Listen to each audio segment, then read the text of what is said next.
Bon, il va sans dire que le jour 2 peut être le jour 1 si vous avez déjà visité la vallée des rois, là, et vous êtes déjà venu en Égypte il y a quelques années, hein, vous pourrez vous passer des visites de la journée 1, et donc la journée 2 deviendra la journée 1, et celle que je vous présente maintenant pourrait être tout à fait une journée 2 à passer sur Luxor. Ceci est dit, on peut évidemment mixer, hein, changer comme bon vous semble l'ordre des visites. Sachez que pour cette dernière journée sur Luxor, je vous invite dans des sites un petit peu plus méconnus, un petit peu plus hors des sentiers battus, mais tout aussi beaux, d'accord, avec la visite le matin de bonne heure de la vallée des Nobles. On peut le faire également au coucher du soleil, et ça c'est pas mal. Des tombes complètement authentiques, sans quasiment personne à l'intérieur, ça nous change de la vallée des Reines et surtout de la vallée des Rois. Des tombes inouïes, dont je vous présente quelques petites pépites, d'accord, dans ce numéro spécial. Ensuite nous irons visiter juste à côté, il y a juste à traverser la route pour visiter le temple des millions d'années de Ramsès II, le Ramesséum.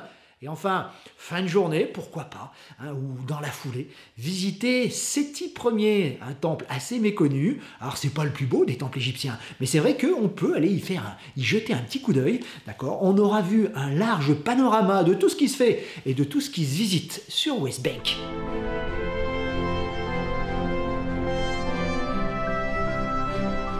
Nous avons quitté la vallée des artisans pour nous retrouver dans la vallée des nobles.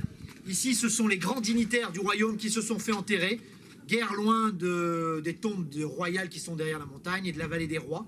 Ils ont essayé de reconstituer la cour pharaonique dans le royaume des morts. La tombe qui est derrière moi, c'est la tombe 56, celle de Zérat. C'est un scribe royal, hein, qui vivait à l'époque d'Amenophis II. Alors ce n'est pas la plus belle tombe de la vallée des nobles. Simplement, les scènes qui sont à l'intérieur sont d'une étonnante fraîcheur, d'une étonnante beauté. Elles racontent la vie quotidienne, tout simplement, des scènes de chasse, des scènes de pêche. Et plus étonnant et beaucoup plus rare, un barbier qui fait son office était en train de raser ses clients. La fameuse scène du barbier en train de raser le crâne de ses clients. Et oui, c'est pas la barbe, encore que ça devait se faire, oui. Bon, sachez que pour les questions hygiéniques, et notamment parce qu'il y avait de véritables invasions de poux, les Égyptiens portaient des perruques. C'était à la fois point de vue esthétique, mais aussi point de vue hygiénique. Cette scène est assez unique et rare. Bon, moyennant un petit bakchich, évidemment, on peut filmer un peu l'intérieur, pas de flash, hein, ça abîme les peintures. Scène de chasse dont on vous a parlé, des gazelles par centaines que le noble scribe est en train de tuer. Il chasse avec des chiens.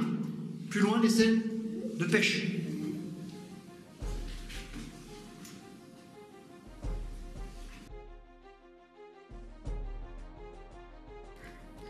La deuxième tombe, celle de Khemat, également scribe royal, pas sous le même roi, Amenophis III cette fois.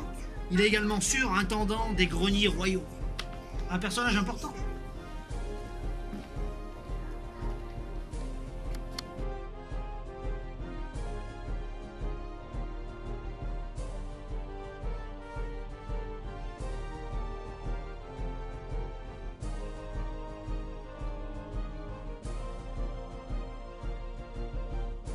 Avec la tombe de Ramosé, on change véritablement de dimension. Vous allez voir, la tombe est véritablement énorme, avec une salle de colonnade. Ramosé était le grand gouverneur de Thèbes, sous deux pharaons successifs, sous Amenophis III et Akhenaton. Un personnage donc très important. Sa tombe en témoigne. La finesse des décorations, même si elles sont assez abîmées, vous verrez, est assez exceptionnelle, qui prouve son rang. Elle dépasse parfois en raffinement celle de la vallée des rois.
noterez que la tombe de Ramosé n'a jamais été terminée.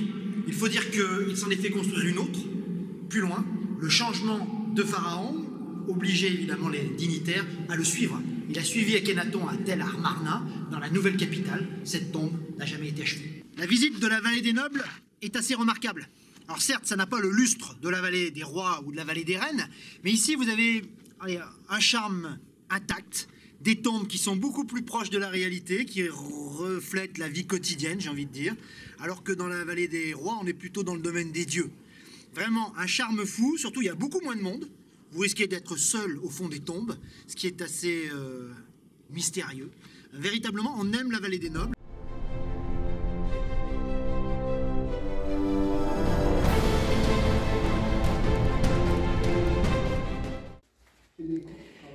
Allez, à quelques centaines de mètres de Séti Ier, le temple, vous avez la belle tombe d'Amun-Bit. Alors le nom fait rigoler, c'est vrai, il est là, en majesté, avec sa femme. Une jolie petite tombe avec des gravures super fines, regardez plutôt. Je vous les mets là-haut. C'est vraiment un bel endroit, un peu hors des sentiers battus. Il n'y a pas grand monde qui visite ces tombes. Après, on ira à Roy et Ushuaï, et vous verrez là aussi.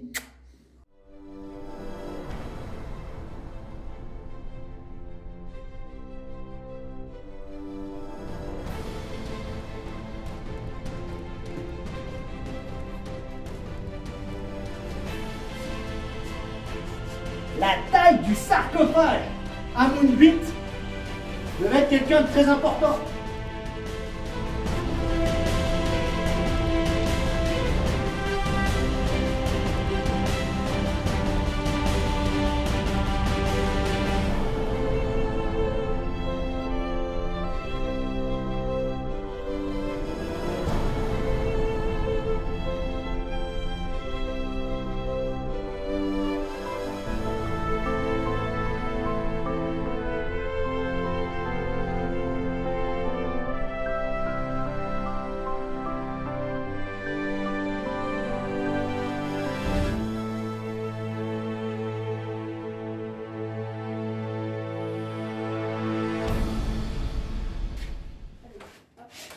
Le propriétaire de la tombe, Roy, grand scribe royal, 18e dynastie, d'accord? On est autour de 1300 et des brouettes.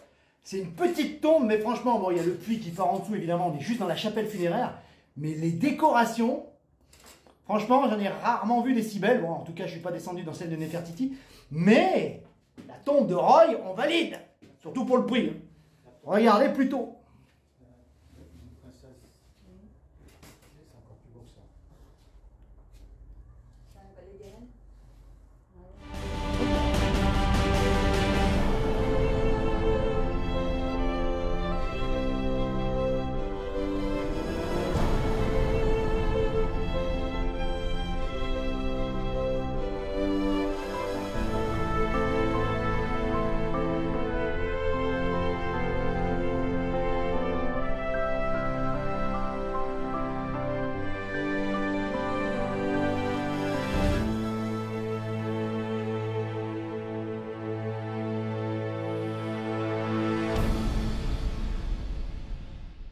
Bon, la tête d'Iroy, celui qui a la tête du grand brasier, est bien moins conservée que celle de Roy tout à l'heure. Très franchement, c'est très abîmé. On voit qu'il y a eu des infiltrations. Le plafond a quasiment disparu, sauf dans l'entrée. Donc c'est peut-être la moins intéressante, quoique. Ah, il y a quand même, là, ici, on voit des danseuses. Et on arrive quand même à deviner la splendeur. Elle est plus grosse que celle de Roy, donc ça devait être encore superbe. Il faut juste laisser place à l'imagination.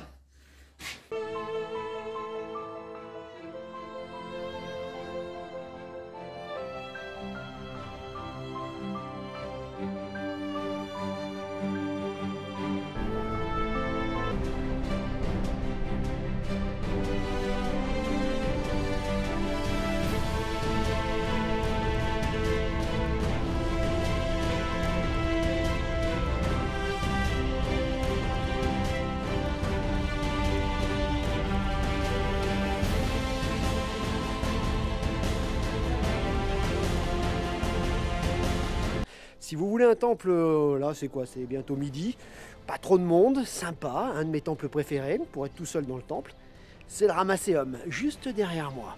Un temple sublime, le Ramsès II a construit ici l'une de ses merveilles, son temple des millions d'années. Je vous rappelle, c'est le temple commémoratif, celui qui devait honorer son nom pour des millions d'années, et on prononce encore aujourd'hui en 2021. le nom de Ramsès II. La star du temple, c'est évidemment cette immense statue, peut-être l'une des plus grandes jamais construites, couchée sur le côté. Hein, la photo est belle.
Bon, j'en avais parlé dans une de mes vidéos autrefois sur Luxor, vous pouvez y aller, d'ailleurs cap sur Luxor. Ce qu'il y a de super intéressant avec le temple du Ramesséum, c'est derrière moi, c'est qu'il a gardé ses entrepôts.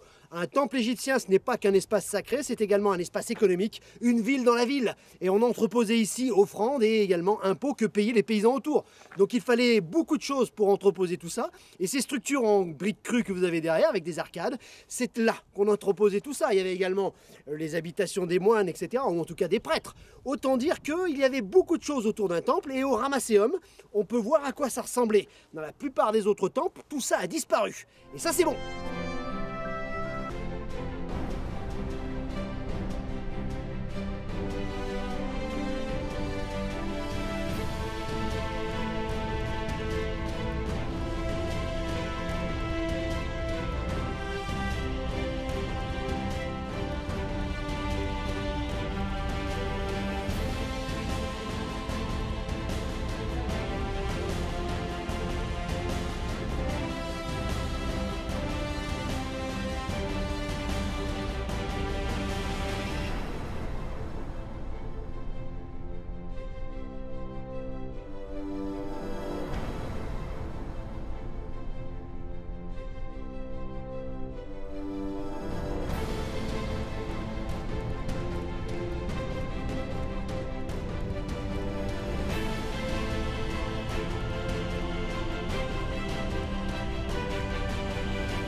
Bon, derrière moi, un petit temple qui ne paye pas de mine, mais si vous voulez être tout seul dans un temple égyptien, c'est ici qu'il faudra venir. On est hors des sentiers battus, évidemment. Séti Ier, le papa de Ramsès II, juste là. À l'intérieur, surprise, la finesse des décorations. Et vous vous amuserez, Séti Ier, c'est beaucoup plus simple, beaucoup plus sobre. Alors son fils Ramsès, qui a rajouté son grain de sel ici, vous verrez, c'est un petit peu plus ostentatoire.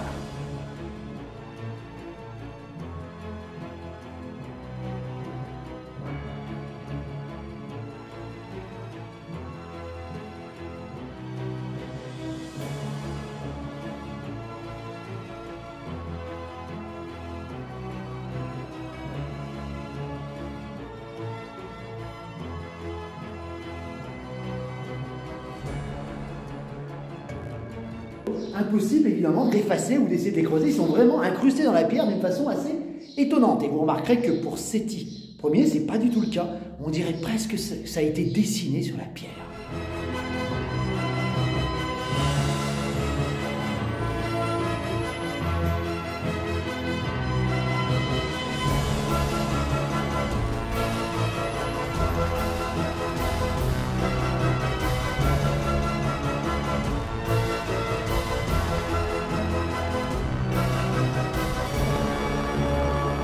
c'est sûr que le temple de Séti Ier, si vous avez vu Karnak, Médine et Abou, le temple de Luxor, vous décevra peut-être.